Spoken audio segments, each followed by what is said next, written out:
I watched my colleague have a heart attack in the staff room. He was 53, brilliant mathematics teacher, PhD from MIT, could solve complex equations in his head, but couldn't figure out that eating fast food 3 times a day and never exercising was going to kill him. That was 5 years ago. I'm Frances Walker, 59 years old, former high school teacher, and I need to tell you something that nobody wants to hear. Smart people, educated people, successful people, they absolutely destroy their 50s. And I've watched it happen over and over again to people I respect, people I love, and almost to myself. Here's the thing that drives me crazy. We spend our 20s and 30s building careers. We spend our 40s climbing ladders and raising kids. Then we hit 50 and we think we've got it figured out. We think we're wise now, we're established, we've made it. And that's exactly when we make the biggest mistakes of our entire lives. Mistakes that we don't realize are mistakes until we're 65 or 70, sitting there with regrets we can't fix. I taught for 37 years, watched hundreds of teachers retire. I've had coffee with dozens of them after they left. And you know what I learned? The ones who are happy in retirement, the ones who are actually enjoying life, they all did something different in their 50s.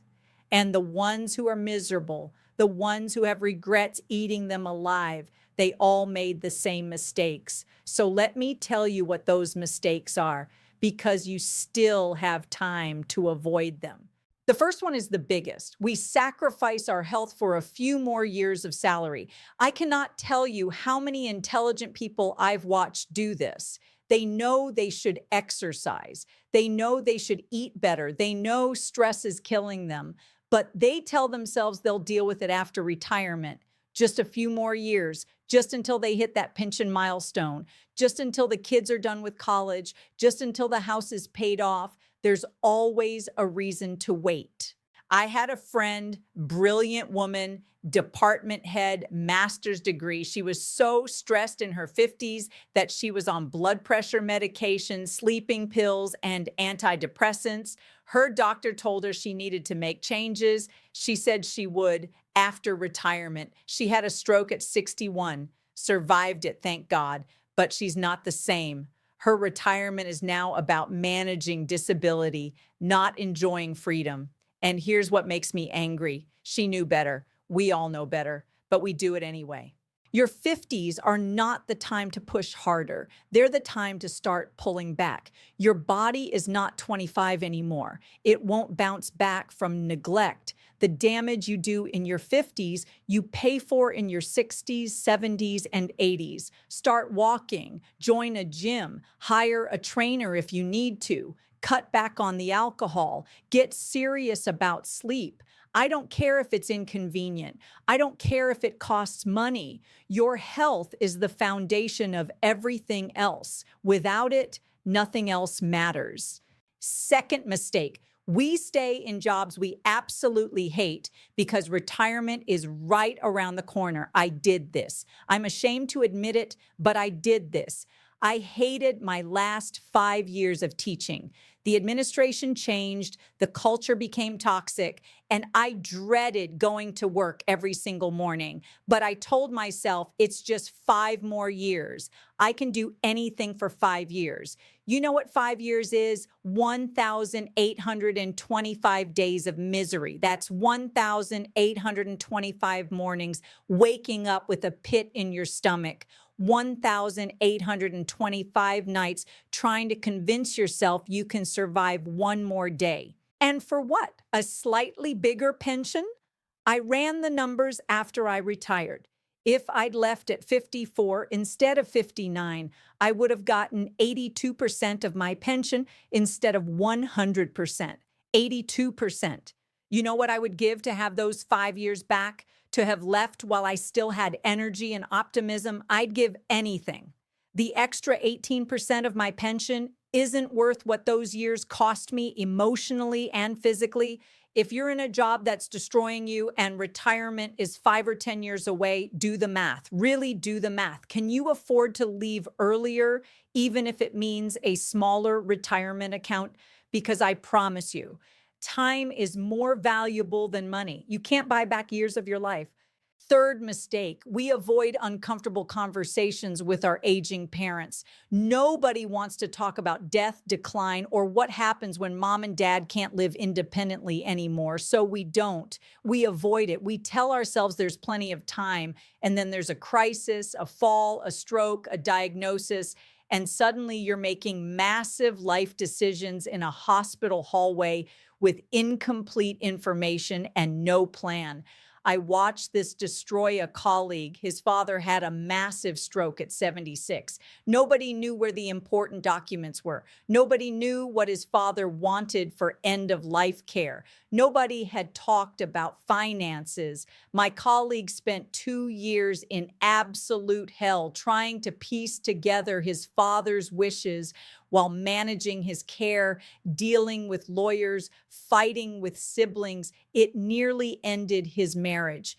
He told me later, if we just had one honest conversation when dad was 70 and healthy, we could have avoided 90% of this nightmare. Have the conversation. Ask about wills, powers of attorney, medical directives, where the important papers are kept. Yes, it's uncomfortable. Do it anyway. Your parents are probably in their 70s or 80s. They're still sharp enough to tell you what they want. In 5 years, they might not be. Fourth mistake. We put off travel and experiences until someday. Someday when we retire, someday when we have more time, someday when the kids are settled. You know what happens to someday? It becomes never. I had big plans. I was going to hike the Appalachian Trail. I was going to spend a month in Italy. I was going to learn to surf in Costa Rica. I was going to do all of it after retirement when I had unlimited time. Well, I'm retired now and my knees hurt. My back isn't what it used to be. I get tired easier than I thought I would. That Appalachian Trail hike? Not happening. Maybe I could do part of it, but the whole thing, my body can't handle it anymore. And every time I think about it, I want to scream at my 50-year-old self. You had the time, you had the health. Why did you wait? Your 50s are actually the sweet spot for travel and adventure. Your kids are probably more independent. You likely have some money saved. You still have your health and energy. Stop waiting for perfect timing. Perfect timing doesn't exist. Take the trip, book the tickets, do it now while you still can. Fifth big mistake, we let friendships die.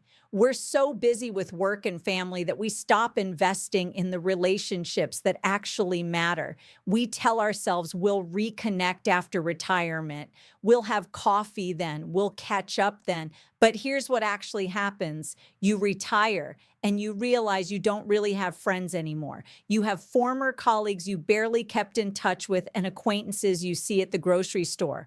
I watched a teacher retire after 40 years. Big retirement party. Everyone showed up, lots of tears and speeches. 6 months later, I ran into her at the mall. She looked terrible. I asked how retirement was going. She started crying right there in the food court. She said she was lonely. She'd spent 40 years building her identity around teaching. All her social connections were work people. Now that work was gone, she had nothing. Nobody called, nobody visited. She was utterly alone. Your 50s are when you need to start building the social life you'll have in retirement.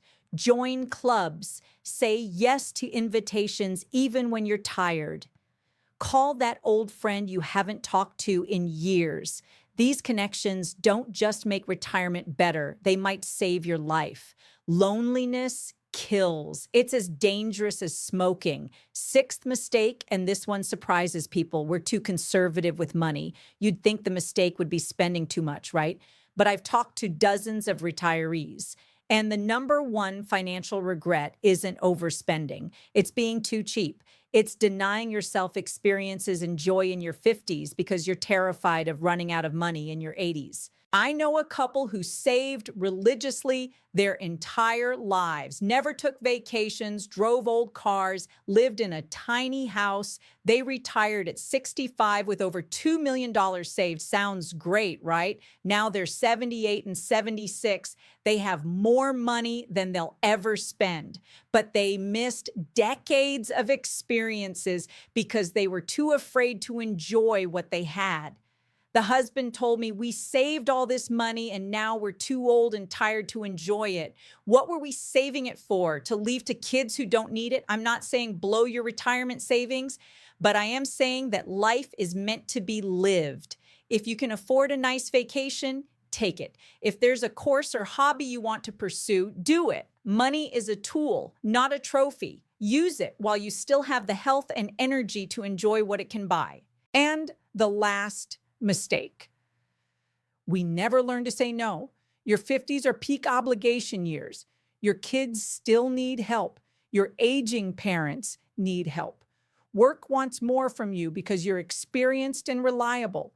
Everyone assumes you've got bandwidth because you seem like you have your life together. So you say yes to everything, every committee, every request, every obligation. You think you're being helpful. Really, you're burning yourself out and missing your own life. I said yes to everything in my 50s, every school committee, every family obligation, every friend who needed something. I was exhausted all the time. And you know what I have to show for it? Nothing. The committees found other people. The family figured things out. Life went on. All I did was sacrifice my own well-being for things that didn't actually matter. Learning to say no isn't selfish. It's essential. You have limited time and energy. Spend it on what actually matters to you, not what other people think should matter to you. Protect your time like it's the most valuable thing you own, because it is. So here's what I want you to understand.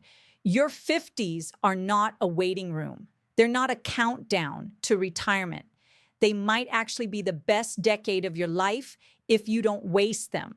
You've got wisdom, probably some money, and if you take care of yourself, you've still got your health and energy. Don't spend this decade preparing to live. Actually live.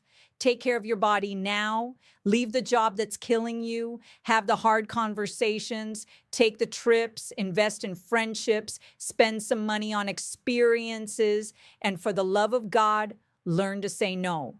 Because I promise you, the regrets of your 70s will be about the chances you didn't take in your 50s, not the ones you did. I'm 59. I still have time to get some of this right. If you're in your 50s, you do too. Don't waste it.